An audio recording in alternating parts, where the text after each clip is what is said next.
एक एनजीओ के लिए ये फंड आता कैसे है?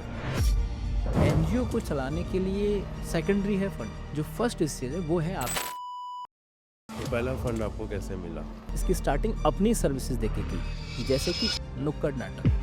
सीएसआर क्या होता है? उससे पहले का आईएसआर भी होता है।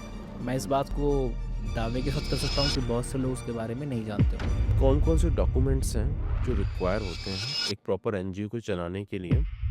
कॉर्पोरेट जब एनजीओ को चूज करता है अपने काम के लिए, तो कौन से ऐसे 3 बातें हैं जो कॉर्पोरेट देखता ही देखता है? जो उनकी शर्तें हैं। आप अपने बच्चों को लेके जब किसी राष्ट्रपति के पास जाते हैं तो वो मोमेंट कैसा होता है? कि हम लोग ऐसे छोटे-छोटे घरों में रहते हैं, उस घर से हम निकल के हमारी पाठशाला ने हमें एक मौका दिया कि हम कुछ ही लोग गए और उनसे मिलके आए, ये हमारे लिए बहुत बड़ी बात है।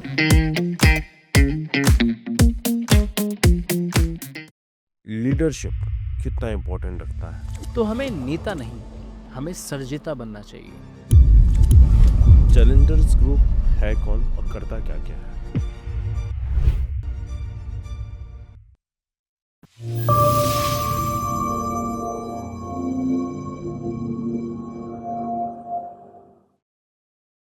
नमस्कार मित्रों, एचएलडी के नए एपिसोड में, एक थॉट प्रोवोकिंग एपिसोड में आप सभी का स्वागत है। आप एक सोच सकते हैं 17 साल का बच्चा क्या सोचता होगा? वो अपने दोस्तों को प्रूफ करना चाहता है, एक करियर बनाना चाहता है, पैसा कमाना चाहता है, या दोस्तों के साथ मस्ती करना चाहता है, या उसका कुछ ऐसा प्यार है जिसके पीछे वो लगा रहता है उस अपने उलझनों को सुलझाने में। लेकिन कभी सोचा है कि कोई ऐसा भी है जो 17 साल की उम्र में एक संकल्प ले लिया कि खुद को बस दिशा ना देके लोगों को दिशा देने के लिए? तो आज हमारे साथ एक ऐसे गेस्ट है जिन्होंने 17 साल की उम्र में अपने एनजीओ का शुरुआत किया और 9 साल हो चुके हैं चैलेंजर्स ग्रुप को। आज हमारे साथ है प्रिंस शर्मा जी। प्रिंस शर्मा जी से आज हम जानेंगे एनजीओ के पीछे का पूरा रहस्य। आज जिनको भी एनजीओ में इंटरेस्ट है, आज जो भी करियर को स्पेसिफिकली जानना चाहता है और आने वाले समय क्या होने वाला है इस फील्ड पे, तो ये पॉडकास्ट उनके लिए है। आप सभी का स्वागत है इस नए एपिसोड में। प्रिंस भाई नमस्कार, आपका स्वागत है। नमस्कार सर, बहुत बहुत धन्यवाद। प्रिंस भाई, जहाँ पे 17 साल की उम्र में क्या-क्या नहीं करते हैं। मैं एक पेरेंटिंग कोच हूँ, हर पेरेंट्स परेशान रहता है। मेरा बच्चा ये नहीं कर रहा है, मेरा बच्चा पढ़ाई नहीं कर रहा है, इसका ये सिलेक्शन हो जाए या कुछ ऐसा हो जाए। आपके अंदर ऐसा क्या हुआ कि आप इस दुनिया में आ गए? आपको ये क्लैरिटी कैसे मिली? सर्वप्रथम तो मैं धन्यवाद करना चाहूँगा पूरे एचएलडी परिवार को। इसी के साथ में अगर मैं बात करूँ कि ये पॉडकास्ट मेरे लिए सिर्फ पॉडकास्ट नहीं है। आज मैं नोएडा की धरती से चलकर और छत्तीसगढ़ की पावन धरा पर यहाँ बैठा हूँ और मैं आपको ये बता दूँ कि छत्तीसगढ़ मेरे लिए सिर्फ और सिर्फ एक राज्य नहीं है। ये उस सोच, उस उमंग, उस उत्साह, उस चैलेंजर्स ग्रुप की नींव है, जहाँ से हम लोगों ने संकल्प लिया था। वो बात अलग है कि छत्तीसगढ़ पहुँचने में मुझे 9 साल लग गए। लेकिन आज 9 साल के बाद भी ये प्रकृति को तय था कि मैं यहाँ रहूँगा। आप मुझे बुलाएँगे। आपने कहा कि छत्तीसगढ़ से आपका रूट है और आपको पहुँचने में 9 साल हो गया। तो ऐसा क्या क्या हो गया कि 9 साल लग गए, और ऐसा कौन-सी बात है जो छत्तीसगढ़ से जुड़ी हुई है इस चैलेंजर्स ग्रुप की? मैं आपको अगर आज से 9 साल पहले ले जाऊँ, तो 25 अप्रैल 2017 की बात है, जब देश में नक्सली हमला हुआ। छत्तीसगढ़ के भी सुकमा में हुआ, क्योंकि वो छत्तीसगढ़ का जो हमला था, 25 अप्रैल का दिन था और एस्टिमेटेड लगभग 25 जवान, जो कि उम्र में सभी यंग थे, मतलब युवा थे। जो आज मेरी उम्र है 28 साल, 27 साल, 19 साल, वो वैसे ही वहाँ पर लोग थे जो देश के लिए समर्पित थे। उनको नहीं पता था कि उनके जाने का उनका परिवार कौन सँभालेगा, उनके नन्हे-नन्हे बच्चे कौन सँभालेगा। मैं आपको बताऊँ कि उसमें कई लोग तो ऐसे थे जिनकी शादियाँ 6 महीने के अंदर हुई थीं। तो हुँ। वो हमारे लिए, हमारे देश के लिए अपने प्राणों को उन्होंने न्यौछावर कर दिया। उस समय आपकी उम्र क्या थी? उस समय मैं, अगर आपको बताऊँ तो मैं बालिग भी नहीं था। 17 साल कुछ समय रहा होगा, तो तब की बात है। और वो हमने वहाँ प्रण लिया, वो दृढ़ लिया कि जो हमारे लिए, हमारी रक्षा के लिए, इस संसार को, इस देश को चलाने के लिए वो बॉर्डर पे तैनात है, तो हमें भी कुछ करना चाहिए। तो छत्तीसगढ़ से विशेष प्रिय जो मेरा है, और इसके माध्यम से मैं प्रत्येक उस माँ को नमन करना चाहूँगा, उनके चरणों में वंदन करना चाहूँगा कि जो ऐसे वीर सपूतों को तैयार करती हैं, जिनकी वजह से आप और हम आज यहाँ पर सुरक्षित बैठे हैं। और ये चैलेंजर्स ग्रुप का नाम कैसे सूझा? हाँ, चैलेंजर्स ग्रुप के नाम के पीछे एक बहुत रहस्य है, क्योंकि वो तमाम चैलेंजेस आना, शिक्षा के क्षेत्र में हम लोग काम करते थे, क्योंकि छोटे-छोटे बच्चों को रोड पे, फुटपाथ पे पढ़ाना। तो पहला चैलेंज ये रहा कि नाम चैलेंजर्स ग्रुप कैसे रखें और कितने लोग इसे सहमत से रखें। दूसरा चैलेंज ये रहा कि जिस कम्युनिटी के लिए, जिस स्लम्स के लिए हम लोग काम करते थे, उनके माता-पिता को उस रूट तक लाना कि शिक्षा क्यों ज़रूरी है? शिक्षा का महत्व क्या है आपके बच्चे के जीवन में? उसके बाद में फाइनेंशियल, पैसा कैसे हम लोग कलेक्ट करें? क्योंकि सभी लोग युवा थे, तो आप जानते हैं कि युवा तो माँगने में बिलीव ही नहीं करता है। तो चंदा वगैरह तो इकट्ठा होता ही नहीं था। और अगर हो भी जाए तो आप पे लोग विश्वास नहीं करेंगे, क्योंकि आप तो एक युवा हैं। 17 साल, 18 साल, 19 साल के बच्चे बाहर जाके चंदा मांगे कि हमें बच्चों को पढ़ाना है जो आर्थिक रूप से तंग है, तो कोई सपोर्ट नहीं करेगा। कोई समझेगा कि ये अपने ऐश-मौज के लिए कर रहा है। तो वो भी हमारे लिए चैलेंजेस थे कि कैसे उस चीज़ को हम लोग इसको सकारात्मक रूप में लाएँ।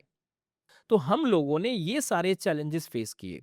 तो पहला जो भी चैलेंज रहा होगा, वो याद है आप? हाँ, बिल्कुल याद है। वो कहानी थोड़ा बताएँगे? हाँ, बिल्कुल बताएँगे, क्योंकि बताने का तात्पर्य सिर्फ़ ये है कि जो अब आज के 9 साल के बाद प्रिंस में जो अब 9 साल जो आज स्टार्टिंग कर रहा होगा, वो 9 साल बाद वो सारे चैलेंजेस को जान पाए और वो हिम्मत ना हारे। तो सबसे बड़ा सर चैलेंज यही था कि जिस कम्युनिटी के लिए आप काम करने जा रहे हैं, जिस स्लम्स के लिए काम करने जा रहे हैं आप, वो आपको वहाँ मारते थे। किसी ने ईंट फेंक के मारी, तो किसी ने कंकड़ फेंक कर मारा। अच्छा। क्योंकि सच्चाई ये है कि उनको पता ही नहीं है कि आप उनके लिए आ रहे हैं। अच्छा, हुँ। ओके। इनफैक्ट मैंने कई बार खाया है, तो मुझे पता है। एक बार तो रात की बात है, और इनफैक्ट मेरे साथी इस बात को सुन रहे होंगे, तो मैं 12th में था। ये 31 दिसंबर की बात है। तो हमने कहा कि भाई नया साल हम लोग ऐसे मनाएँगे कि पार्टी-वार्टी नहीं करेंगे। तो हम लोग कंट्रीब्यूशन करके, जो हमारे टीचर थे, कंट्रीब्यूशन करके हम लोगों ने एक अच्छा अमाउंट कंट्रीब्यूट किया और एक अच्छा अमाउंट बन गया। तो हम लोगों ने क्या किया कि मैंने बोला कि आधे पैसे के हम कंबल बाँटेंगे। क्योंकि आप देखेंगे बहुत ऐसे लोग हैं जो रोड पे सोते हैं, जिनके हुँ, पास कंबल नहीं है। अब टीचर ने बोला कि नहीं, 4 बजे बाँट देते हैं, सुबह शाम के, दोपहर के जो होता है, तो उसमें क्या है, मैंने कहा भीड़ लग जाएगी, जो रियल नीडी है वहाँ तक नहीं पहुँच पाएँगे आप। तो बोले कैसे पहुँचेंगे? मैंने कहा कि आप और हम रात को 12 बजे चलते हैं, और कुछ लोग साथ में चल लेंगे हमारे बच्चे। हमने उनके घर से परमिशन ले ली। तो आप यकीन नहीं करेंगे, हम रात को 12 बजे गए। पूरा शहर, पूरा देश नया साल मना रहा था, और हम लोग वहाँ कंबल वितरित कर रहे थे। जब कंबल वितरित करने गए उस कम्युनिटी में, उस रोड पे, ये मेट्रो के नीचे की बात है, हुँ। तो वहाँ पर क्या हुआ कि वो एक बच्चा अपने बुजुर्ग दादाजी जैसी उम्र के व्यक्ति को हाथामाई, मतलब मारपीट कर रहा था। तो हमने उसको रोकने की कोशिश की, अरे ऐसे नहीं, ऐसे नहीं, हमने, तो उन लोगों ने हमारे कंबल देखते हुए हम पे ही बैकफायर शुरू कर दिया। बैकफायर का मीन्स कि उन्होंने पत्थर लेके मारना शुरू कर दिया, उनकी जो महिलाएँ, जो पुरुष थे। अब उसमें हमारे सर को भी 1-2 चोट लगी। तो उन्होंने फिर अगले दिन आके हमारी जो डाँट लगाई वो अलग था, कि पता नहीं क्या ये सब चीज़। तो 10-5 लोगों को दे पाए होंगे, उतने में ये हमारे साथ हादसा हो गया, फिर सारे कंबल हमें वहीं छोड़ के आने पड़ गए। अच्छा। भागना पड़ा मतलब। मेरा अगला सवाल आपसे ये रहेगा, चैलेंजर्स ग्रुप है कौन और करता क्या-क्या है? चैलेंजर्स ग्रुप एक सोशल वेलफेयरिंग ऑर्गेनाइजेशन है, जो अपने देश के लिए प्रतिबद्ध है, अपने समाज के लिए, अपने राष्ट्र को मजबूत करने के लिए काम कर रहा है पिछले 9 साल से। इसकी शुरुआत पे मैंने प्रकाश डाल दिया कि 25 अप्रैल को हुई। हुँ। पाठशाला ऑन व्हील्स एक हमारा ऐसा इनिशिएटिव है जो कि बहुत चर्चित भी है, अभी हाल ही में अगर देखा जाए तो। जिन बच्चों तक स्कूल नहीं पहुँच पाता है, मतलब कि जो बच्चे स्कूल तक नहीं पहुँच पाते, कई बार बच्चे कहते हैं कि स्कूल हमारे पास नहीं है, नज़दीक नहीं है, स्कूल हमसे बहुत दूर है, मतलब 2-3-4 किलोमीटर। उनके माता-पिता उनकी पढ़ाई को लेके सीरियस नहीं है। तो वहाँ ऐसा है कि पढ़ना है पढ़, नहीं पढ़ना है मत पढ़। तो ऐसे के लिए हम लोगों ने class at your door, that means school at your door, ये कैसे करते हैं आप? ये हम लोगों ने 2 इसके अभी मॉडल रेडी किए हैं। एक ई-रिक्शा मॉडल है, एक बस मॉडल। हुँ। बस मॉडल में ये है कि उसके अंदर हमने डिजिटल स्मार्ट बोर्ड, लैपटॉप की सारे अरेंजमेंट्स, और बच्चों को बाहर कैनोपी के माध्यम से हम लोग उनको बेसिक एजुकेशन के साथ में डिजिटली प्रमोट कर रहे हैं। क्योंकि हम लोगों ने देखा और हम लोगों ने पाया कि देश एक तरफ बढ़ता जा रहा है डिजिटल डिजिटल डिजिटल। लेकिन आज भी सर ऐसा तबका है शहर में, बड़े बड़े शहरों में, मैं बड़े बड़े शहरों की बात कर रहा हूँ, कि जहाँ पर 4 किलोमीटर अगर आप आगे की तरफ जाएंगे तो आज भी वहाँ पर गैस सिलेंडर या स्मार्टफोन्स या ऐसा कुछ नहीं है। वो बच्चे आज भी बहुत दूर हैं। तो उनको हम लोग बराबर, क्योंकि हमारी भावना है कि इक्वलिटी पे हम लोग काम करें, सभी लोग समान हैं, जितना हम लोग कर सकते हैं उतना हम लोग कर रहे हैं। तो हम पाठशाला ऑन व्हील्स के माध्यम से ऐसी जगहों पर पहुंचने का प्रयास करते हैं। तीसरा हमारा, उसी के अंदर हमने इंस्टीट्यूट लिया है प्लास्टिक लाओ शिक्षा पाओ, अच्छा। जिसको देश के राष्ट्रपति महामहिम ने भी उसको अप्रिशिएट किया। उस प्लास्टिक को लेकर, जो वेस्ट प्लास्टिक है, जो सिंगल यूज वेस्ट प्लास्टिक है, उसको लेकर हम लोग बच्चों को फ्री एजुकेट करते हैं। दूसरा, उस वेस्ट सिंगल यूज प्लास्टिक से हम लोग डिफरेंट आर्ट बनाते हैं। मतलब स्किल पे भी हम लोग काम करते हैं। आर्ट बनाने के बाद उसको हम एग्जीबिशन में लगाते हैं। अभी हाल ही में इस साल हम लोगों ने लगभग लगभग 73 या 75 जगहों पर स्टॉल लगाई है, जो बड़े बड़े कॉर्पोरेट से, बड़े बड़े सेमिनार्स में, बड़े बड़े एग्जीबिशंस में हम लोगों को मौका मिला। तो वहाँ पर वो बच्चे अपनी एग्जीबिशंस को प्रेजेंट करते हैं, अपने आर्ट को प्रेजेंट करते हैं। एंड तीसरा सबसे बड़ा, शायद आपको भी अगर याद हो तो 20-22 साल, 25 साल की उम्र में आपको पता लगा होगा कि प्लास्टिक, पॉलीथिन पर्यावरण के लिए कितना हानिकारक है। तो क्यों ना हम लोग, जो बच्चा छोटे से ही है, उसको हम लोग एक्टिवेट कर दें कि भैया ये जहर है, इसको मत आप यूज़ करिए धरती के लिए। तो आज हम 5 साल के बच्चे को भी जानता है हमारे यहाँ पर कि प्लास्टिक कितना हानिकारक है। 10 साल का बच्चा भी जानता है कि अपने पर्यावरण के प्रति भी आपकी ज़िम्मेदारी बनती है। हमारा मानना ये है कि देश ने हमें बहुत कुछ दिया, हम भी कुछ दें। तो आज जो वॉलंटियरिज़्म जो हमारे अंदर करने की इच्छा हुई है, वो क्यों ना उनके अंदर भी जगे, जिससे वो लोग आगे बढ़ सकें। क्या ये स्कूल हर रोज लगता है? बिल्कुल, ये स्कूल शहर में अभी हाल ही में हमारा 6 जगहों पर चलता है, और जिसमें से कि 3 जगह लगातार है और 2 जगह जाता है अल्टरनेट डेज़ पे। प्रिंस जी, आप रायपुर आए। अकल अवलंबन के साथ ये गठबंधन हुआ आपका, और हमने देखा, पहली बार में जाना चैलेंजर्स ग्रुप कौन है, अवलंबन कौन है, इसके बारे में प्रकाश डालेंगे। तो आपने जैसा ही बताया कि अभी हमने बात की, तो कोविड के समय में मैं आपको ले जाना चाहूँगा। जब लॉकडाउन लगा, तो चैलेंजर्स ग्रुप ने और अवलंबन ने बहुत बड़ा एक इनिशिएटिव लिया, जिसमें हमने कोरोना में करुणा की रसोई चलाई, जिसके माध्यम से हमने लाखों लोगों तक निःशुल्क भोजन पहुँचाया। क्योंकि एक तरफ देश का तबका जो है, मुझे याद है वो दिन कि 24 घंटे भी लॉकडाउन लग के नहीं हुए थे देश में, वो जो तबका जिसके लिए हम काम करते हैं, वो हाहाकार मचाने लगा था। क्योंकि वो दैनिक मजदूर होते हैं। आज सुबह लाएँगे, तो शाम को खाएँगे। अगर आज सुबह नहीं जाएँगे, तो शाम को नहीं खा पाएँगे। तो मैंने देखा कि हमारे नियर बाय के लोग वहाँ पर हाल बेहाल हो चुका था। मजबूरी बन गई, तो हम लोगों ने मात्र सर ₹300 से स्टार्ट किया। खिचड़ी बनाकर, मुझे दिन याद है, और आप यकीन नहीं करेंगे कि वो खिचड़ी कितना चली, और ये सब कुछ लाइव है। और हम लोगों ने सर ईश्वर की असीम कृपा से लाखों लोगों तक भोजन जो पहुँचाने का जो प्रयास किया, 90 दिन पहले लॉकडाउन में तो लगातार चला। तो ये एक ऐसा रहा जिसने बताया कि क्यों सामाजिक संस्थाएँ ज़रूरी हैं, क्यों युवा होना ज़रूरी है, क्या आपकी भूमिका है इस समाज के अंदर, कैसे आप इसको वापिस कर सकते हैं, रिवर्ट कर सकते हैं। ऐसा नहीं कि आप देश के उपजी हुई मिट्टी से अन्न खाएँगे, देश का आप संसाधन यूज़ करेंगे और फिर आप उसकी प्रकृति को यूज़ करेंगे, कुछ दे नहीं पाएँगे, तो आपसे बड़ा स्वार्थी कोई नहीं होगा। अब एक एनजीओ के लिए, है ना, सबसे इम्पोर्टेंट होता है फंड मैनेजमेंट, और आपको 9 साल हो गए एनजीओ को चलाते हुए। ये फंड आता कैसे है, फंड लाया कैसे जाता है, और चीज़ों को सही दिशा तक कैसे कैसे दिया जाता है?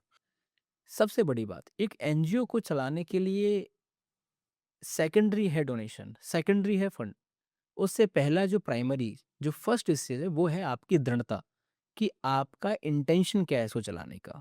हुँ, अगर बिज़नेस, धंधा और उसको आपको ड्रामेटिक रेडी करना है, तो फिर वो बहुत लॉन्ग लास्टिंग नहीं है। हुँ, अगर मैं आपको अपनी स्टार्टिंग का फेज़ बताऊँ, तो कहाँ था फंड? हाँ। कहाँ थी डोनेशन? बस दृढ़ता ही थी जिसने आज तक का सफ़र तय कराया हुआ तो है। पहला फंड आपको कैसे मिला? आप कैसे पहुँचे यहाँ तक? हम लोग जो चीज़ों को किया करते थे, और कई बार आज भी, हम लोगों ने जो है इसकी स्टार्टिंग अपनी सर्विसेज देके की, जैसे कि स्ट्रीट प्ले, नुक्कड़ नाटक। नुक्कड़ नाटक हम लोग अलग जगह किया करते थे। हम लोग कोई वेल प्रोफेशनल आर्टिस्ट नहीं थे। हम लोगों ने यूट्यूब के माध्यम से, तमाम ऐसी चीज़ों के माध्यम से आर्टिस्ट जो है कैसे एक अच्छा प्ले करते हैं, रोल प्ले करते हैं, वो सीखा। उसके माध्यम से अपनी सर्विसेज दी अच्छा। और जो उसका हमें मिलता था 1000, 2000, 4000, वो हम अपनी सोसाइटी के लिए काम किया सोसाइटी करते थे। में काम करते हैं। अब सीएसआर क्या होता है और सीएसआर का महत्व क्या है और ये सोशो इकोनॉमिक्स में कैसे पार्टिसिपेट करता है? गवर्नमेंट ने क्यों उसको मैंडेटरी किया हुआ है? एक एनजीओ का रोल क्या होता है हुँ। इन सब चीज़ों में? इस पे थोड़ा-सा प्रकाश डालिए। मैं बता दूँ कि उससे पहले एक आईएसआर भी होता है। मैं इस हुँ। बात को दावे के साथ कर सकता हूँ कि बहुत से लोग उसके बारे में नहीं जानते होंगे। ये क्या होता है ये सर? आईएसआर होता है sir individual social social responsibility. Responsibility. या अब वो क्या होता है कि आपकी एकल जो रिस्पॉन्सिबिलिटी मैंने आज से 9 साल पहले अकेले ली थी, वही हम सबकी भी बनती है। लेकिन हम क्या हैं कि हमें तो दिखता है कि सीएसआर मतलब फंड, ऐसा कदास्ट भी नहीं है, कभी भी नहीं ऐसा है कि सीएसआर ही हो गया। उसके बाद में सीएसआर आता है। मैंने अपनी पहली बात में भी कहा कि पहले फंड नहीं है, पहले अपनी ज़िम्मेदारी तो सँभालो, जो प्राइमरी है, अपने आप को तो दृढ़ता लाओ कि मुझे ये करना है, फिर फंड आता है। तो ऐसे ही इंडिविजुअल सोशल भी होता है और कॉर्पोरेट सोशल भी होता है। दोनों ही ये कॉर्पोरेट्स में लागू हैं। तो इंडिविजुअल में अपना जो भी हमारे एम्प्लॉइज़ होते हैं, जो भी कॉर्पोरेट सेक्टर के लोग होते हैं, वो अपने लेवल पे कुछ भी एक्टिविटीज़, कुछ भी अपने समाज देश के लिए समर्पित हो जाते हैं।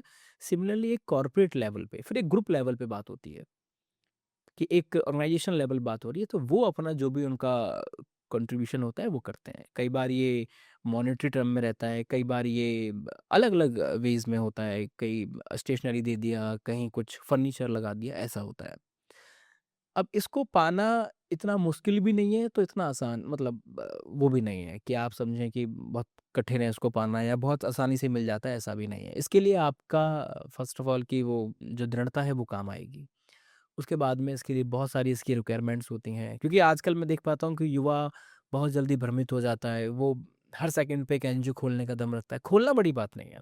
आप हम सब यहाँ जितने भी लोग यहाँ सुन पा रहे हैं, वो हज़ारों लोग एनजीओ खोल सकते हैं इन अ डे। लेकिन वो सस्टेन कराना बड़ी बात है कि आपका प्लान क्या है, आपका विज़न क्या है खोलने का, मिशन क्या है। सिर्फ़ खोलकर सीएसआर पाना मिशन है, तो नहीं हो पाएगा।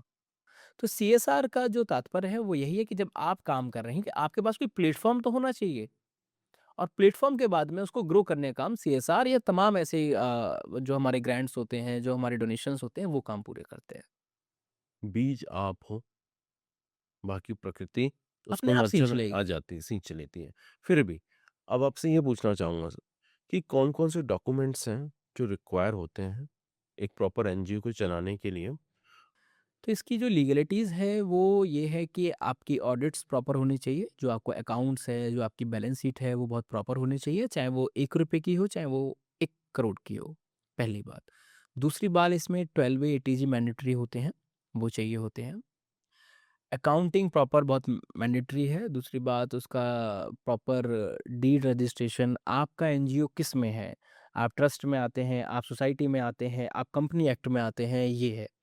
दूसरा इसमें ये है कि आपके पैन कार्ड, आपके बैंक केवाईसी, आपके अकाउंट्स बहुत क्लियर होने चाहिए। तीसरी बात आपकी विज़न बहुत क्लियर होना चाहिए।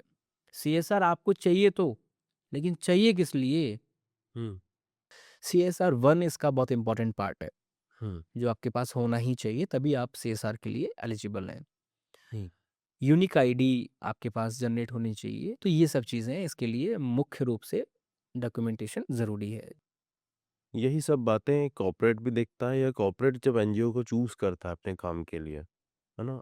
आपके साथ मेमोरेंडम ऑफ अंडरस्टैंडिंग साइन करता है। जी। तो कौन से ऐसी 3 बातें हैं, 3 मुख्य बातें जो कॉर्पोरेट देखता ही देखता है? सबसे पहले वो आपकी ग्राउंड की विज़िबिलिटी देखता है कि आप कर क्या रहे हैं। हुँ, दूसरा आपके कागज़ात पर्याप्त हैं या नहीं है, क्योंकि वो आप एक ग्रुप को टारगेट कर रहे हैं, एक कंपनी को टारगेट कर रहे हैं। तीसरा और मुख्य जो उनकी शर्तें हैं, क्या आप उस पे खरे उतरने के लिए तैयार हैं या नहीं है? तो ये 3 मुख्य बातें हैं, अगर ये तीनों बातें मैच कर जाती हैं तो आप ईज़िली पा सकते हैं। ओके। और चैलेंजेस ग्रुप के लिए आज 9 साल में कितने लोगों की लाइफ इन्होंने टच कर ली है, आपने टच कर ली है? तो अभी हम लोग 1000 प्लस बच्चों तक पहुँच चुके हैं, जिनको हम लोग पढ़ा रहे हैं, जिनके कुछ एडमिशन भी करा चुके हैं, जिनको हम आगे स्किल डेवलप के लिए भी तैयारी कर रहे हैं, उनकी स्किल्स पे भी हम लोग काम कर रहे हैं। तो चैलेंज आपका ये है। दूसरा, हम लोग महिलाओं के लिए भी बहुत कुछ करने की कोशिश कर रहे हैं, और मैं आपको बड़ी ही गर्व के साथ कहूँ कि चैलेंजर्स ग्रुप की एक्टिवली टीम जो है वो 8 स्टेट्स में है, मतलब 8 राज्यों में है। तो अभी हमने 8 साल इससे पहले सेलिब्रेट किए थे, तो उसमें पूरी टीम के हर जगह कार्यक्रम हुए थे, हर जगह चीज़ें चली थी। धीरे-धीरे बढ़ रहे हैं। कौन-कौन से राज्य में है? आपका बिहार में है, जिसमें मैं बताना चाहूँगा कि बिहार के गवर्नर ने भी हम लोगों को सम्मानित किया हुआ है।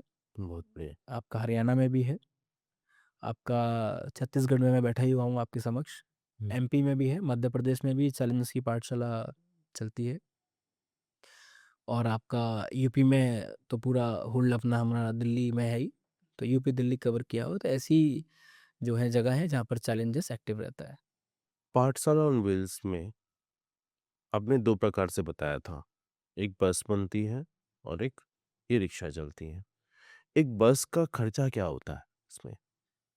बस का खर्चा सर यही है कि उसको जितने की बस आती है, और उसके साथ में उसको मॉडिफाई करना, क्योंकि जो बस आती है वो उसमें बच्चे बैठ नहीं सकते या पढ़ नहीं सकते, उसको आपको टेबल लगानी होगी, उसमें आपको अंदर का इंटीरियर बच्चों के हिसाब से, क्योंकि वो एक पूरी क्लासरूम है और पूरा एक सेटअप है।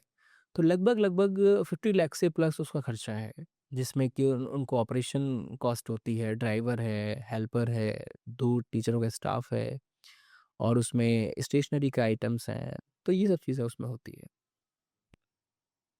आप पहली बार किसी राष्ट्रपति से कब मिले? और जब अपने बच्चों को लेके जब उनके पास जाते हैं, तो वो मोमेंट कैसा होता है? सर वो बहुत ही गौरवान्वित, मतलब अपने आप को एक ऐसा मोमेंट है कि मेरा उसके लिए शब्द नहीं, मैं निशब्द हूँ। क्योंकि मेरी लड़ाई यही थी, जो आखिरी पंक्ति का व्यक्ति है, जो आखिरी पंक्ति का बच्चा है, वो देश के प्रथम व्यक्ति तक पहुँचे। और चैलेंजर्स ने यही ठाना था कि आखिरी को पहले तक पहले पहुँचाना है, तक पहुँचाना है। और असीम ईश्वर की कृपा से हम लोगों ने ये पूरा करा। आज मैं बहुत ही गर्व के साथ कहता हूँ कि बच्चे 2 बार रामनाथ कोविंद साहब जब हमारे 14 देश के राष्ट्रपति रहे, तब बच्चों ने उनसे मुलाकात की। बच्चे मिले, इनफैक्ट बच्चों ने उनको राखी भी बाँधी, जो कि वेस्ट प्लास्टिक से थी। प्लास्टिक लाओ शिक्षा पाओ के अंतर्गत। बहुत दूसरा, हम हमारी अभी हाल ही की राष्ट्रपति द्रौपदी आदरणीय श्रीमती मुर्मू, द्रौपदी मुर्मू मुर्मू जी। मैम से भी जो है बच्चों को मिलने का सौभाग्य मिला। तो ये बहुत ही गौरवान्वित करने वाला पल होता है। बिहार के गवर्नर साहब ने बुलाकर अवार्ड दिया शिक्षा के ऊपर, अपने अंदर सर एक बड़ी बात है। तो ऐसी कई बड़ी चीज़ें हैं जिनका मैं नाम लूँ। अभी स्पीकर साहब ने बच्चों को बुलाया, आदरणीय श्री ओम बिरला साहब। तो यही सब चीज़ उनको बल देती हैं, यही सब चीज़ हम सबको बल दे रही है, पॉज़िटिविटी दे रही है। अभी रवीना टंडन जी ने जो हमारी एक्ट्रेस हैं, उन्होंने बच्चों के ऊपर बहुत बड़ी स्टोरी की। सोनू सूद बच्चों के लिए हमेशा अवेलेबल रहते हैं। कहीं भी बच्चों से मीटअप रखना है, मिलना है। तो ये सब चीज़ें सर समाज को ही नहीं, उन बच्चों को ही नहीं, हम सब युवाओं को भी बल देता है। चाहिए। एक कहानी है मुझे ऐसे याद आ गई, बहुत स्टार्टिंग की है। मैं अक्सर इस कहानी को बयाँ करने की कोशिश करता हूँ। एक बच्चा था, वो कूड़ा बीनता था। उसका नाम था गोलू, और वो मेरे पास आज भी लाइव है मेरे सोशल मीडिया पे। तो वो बच्चा क्या करता था कि हमें देखकर, हम पढ़ाने जाया करते, वो हमें देख के भग जाया करता था। अब पूरे उस बस्ती में वो बच्चा ही थोड़ा-सा बदमाश और थोड़ा नशे का आदी हुआ करता था, जैसे गुटखा, इस तमाम चीज़ें खाना। तो सब बच्चे उसको बोला करते थे। अब जब भी हम जाएँ, वो हमें देख के गाली दे और भाग जाए। अब उसको हम पकड़ भी नहीं पाए, क्योंकि वो तुरंत छलांग लगा-लगा के कहीं से कहीं पहुँच जाया करता था। अब एक दिन हम लोगों ने बनाया प्लान, मैंने कहा ये हमें रोज़ देता है, अब बच्चों इसको आज हम पकड़ते हैं। हम लोगों ने खुद से कई बार प्रयास किया, मैं और मेरे एक साथी साथ में थे, बट उसको हम पकड़ नहीं पाते थे रोज़। तो हम लोगों ने क्या किया कि बच्चों को भेजा, बच्चे ने एक दिन उसको पकड़ के लेके आ गए। अब वो रोज़ कूड़ा बीनता था और कूड़ा बेच के आता था। तो हमने उसको वजह पूछी, जाना उसको।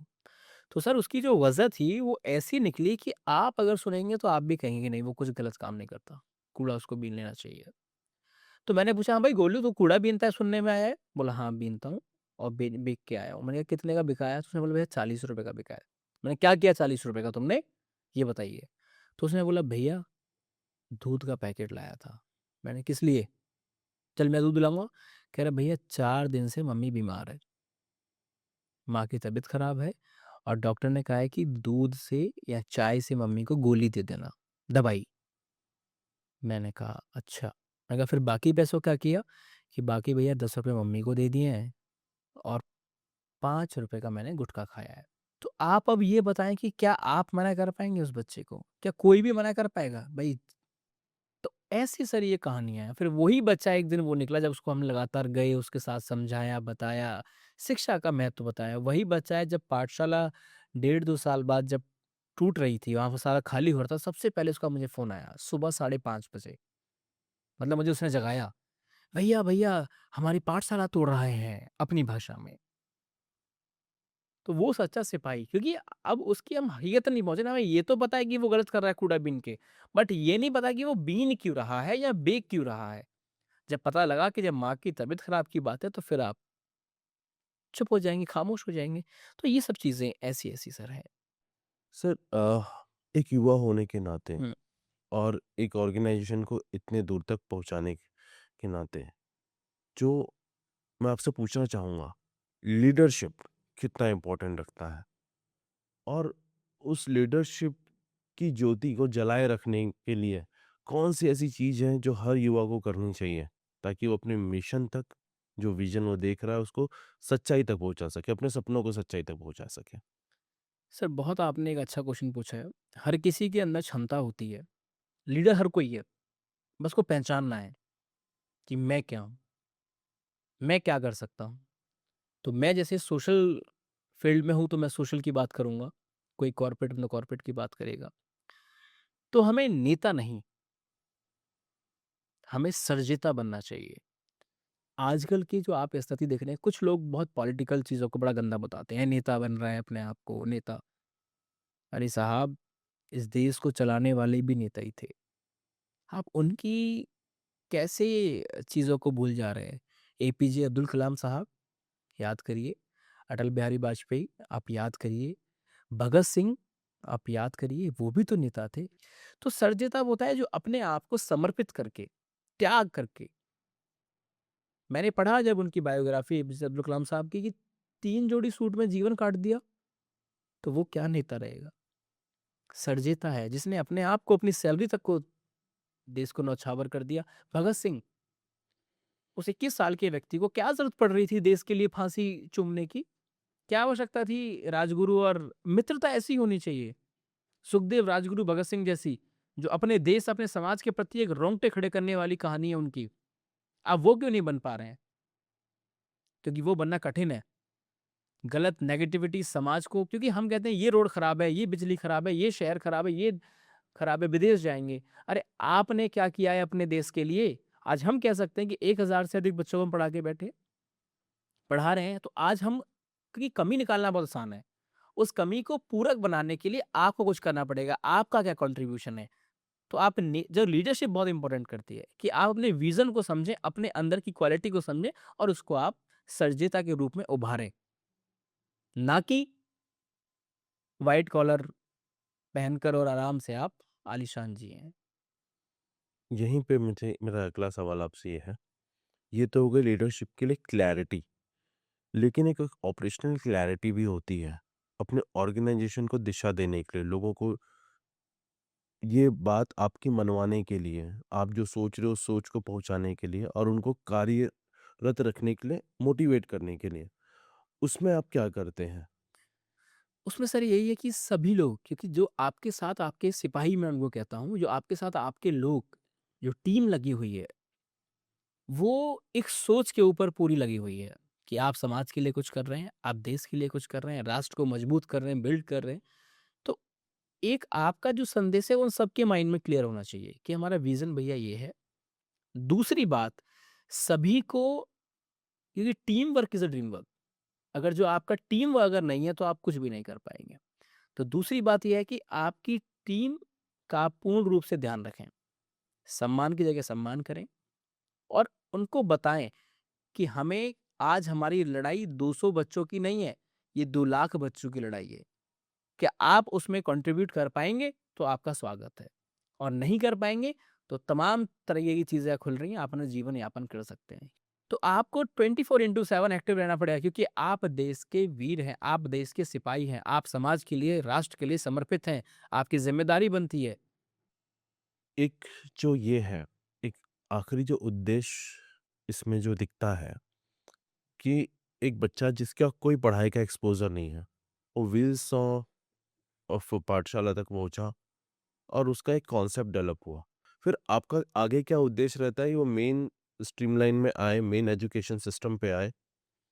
मैं आपको चैलेंजर्स की पाठशाला जो हमारा बहुत बड़ा और बहुत अच्छा इनिशिएटिव है, जिसमें हम हज़ारों बच्चों तक पहुँच चुके हैं, वहाँ हम काम कर रहे हैं। उसका असर यही होता है कि पहले हम बच्चे को अपने यहाँ रेडी करते हैं। हुँ। 6 महीने, 8 महीने, साल भर भी जिसका बच्चा जैसा टाइम देता है एंड उसके बाद उसको हम मेन स्ट्रीम में डालते हैं क्योंकि वहाँ डालना ज़रूरी है जिसको उसको एक स्कूलिंग एजुकेशन जो होती है डेली सुबह 8 बजे जाना, 2 बजे आना, तो वो सब हम करते हैं और मेन स्ट्रीम के बाद में भी उसका हम लोग लगातार उसका मॉनिटरिंग करते रहते हैं, कब है, कहाँ है, हमारे पास भी शाम को वो आता है। तो ये रहता है सर। जी। चलिए सर, अब आखिरी पड़ाव में आ गए हैं और आप एक युवा हैं और बहुतों के इंस्पिरेशन हैं। आप हमारे दर्शकों को और खासकर युवाओं को क्या संदेश देना चाहेंगे? और देश के लिए उनकी ज़रूरत क्या है, ये आग चिंगारी किस तरह से पहुँचाना चाहेंगे? मैं सभी हमारे दर्शकों को, सभी हमारे जो व्यूअर्स हैं, मैं उनको यही कहना चाहूँगा कि भ्रमित ना हों। अपने जीवन को भ्रम से ना जिएँ कि मैं ये हूँ, मैं वो कर लूँगा। आप जितना भी सोसाइटी के लिए कर सकते हैं, आप करें और ज़रूरी नहीं है कि हर किसी को एनजीओ बनाकर करना है या हर किसी को सोशल वेलफेयरिंग करके कि नहीं। आप अपने बराबर के 2 घर भी सँभाल लेंगे ना, तो देश अपने आप सुधर जाएगा या अपने आप अच्छे विकसित भारत में हम लोग कदम रख देंगे। तो मेरा ऐसा मानना है। दूसरी बात और सबसे बड़ी बात कि जैसे कि मैं लगातार देख पा रहा हूँ कि कुछ हम लोग शॉर्ट टर्म गोल के लिए हम बड़ी-बड़ी चीज़ों को खो देते हैं। छोटी-सी खुशी, छोटी चीज़ के लिए, तो उस पे हम लोग नियंत्रण पाना सीखें, कि ऐसा नहीं कि छोटा कुछ कर लिया, फिर हो गया, तो ये सब चीज़ है। तो मेरे सभी व्यूअर्स से, सभी ऑडियंस से मेरी यही निवेदन है, यही मेरा रिक्वेस्ट है कि आप सब बढ़-चढ़ कर हिस्सा लें। कमियाँ बहुत सारी हैं, सब में बहुत सारी हैं, मुझ में भी हैं, आप में भी हैं, हम सब में कमियाँ हैं। लेकिन सुधार करने के लिए हम इंतज़ार ना करें। जिस तरीके से भी आप चाहते हैं कि चैलेंजर्स ग्रुप के माध्यम से कोई हेल्प है या कोई अपनी बात या कोई सजेशन आप रखना चाहते हैं। मेरा अगला सवाल वही था, लोग आप तक पहुँचे कैसे? अगर आपके साथ जुड़ के काम करना चाहते हों, आपको मदद देना चाहते हों या किसी भी प्रकार से सहयोगी बनना चाहते हैं या पार्टनरशिप करना चाहते हो, तो आप तक पहुँचे कैसे? तो बहुत आसान तरीका है इसका challengersgroup.org करके हमारी वेबसाइट है, उसके माध्यम से भी आप हमसे कनेक्ट कर सकते हैं। बाकी चैलेंजर्स ग्रुप ऑफिशियल हर जगह पर सारे सोशल मीडिया प्लेटफ़ॉर्म पर एक्टिव है, तो वहाँ जाके भी आपको कॉन्टैक्ट डिटेल्स, नंबर मिल जाएँगे, तो वहाँ जाके भी आप हमसे कनेक्ट कर सकते हैं। प्रिंस जी, आप यहाँ तक आए, बहुत-बहुत धन्यवाद और हमारे दर्शकों को इतना मार्गदर्शन दिया और इस नए जो य स्पेशली छत्तीसगढ़ के लोगों को एनजीओ और ये सब चीज़ों के बारे में बहुत ज़्यादा एक्सपोज़र नहीं है। तो आपके थ्रू वो एक विंडो मिला उनको देखने के लिए, इसका बहुत-बहुत धन्यवाद। आप सभी का यहाँ तक देखने के लिए बहुत-बहुत धन्यवाद। सभी से मैं विनती करता हूँ इस वीडियो को ज़्यादा से ज़्यादा शेयर करें ताकि ये लोगों तक पहुँचे। ये सिर्फ़ वीडियो पहुँचना ये एक उद्देश्य नहीं है। ये उद्देश्य है ये मिशन पहुँचे, ये सोच पहुँचे और जैसे-जैसे इससे जुड़ेंगे हम शायद बहुत अच्छे देश बनाने जा रहे हैं, हम बनते जा रहे हैं और हम स्वावलंबी बने और हमारे जो निचले हिस्से के लोग हैं उनको भी बराबर में लाएँ और इस समाज को एक नई दिशा दें, एक नए उद्देश्य के साथ जुड़ें। मैं आपका दोस्त हिमांशु साहू आप सभी से निवेदन करता हूँ, धन्यवाद और रहिए लाइफ हमेशा एचएलडी लाइफ के साथ। धन्यवाद।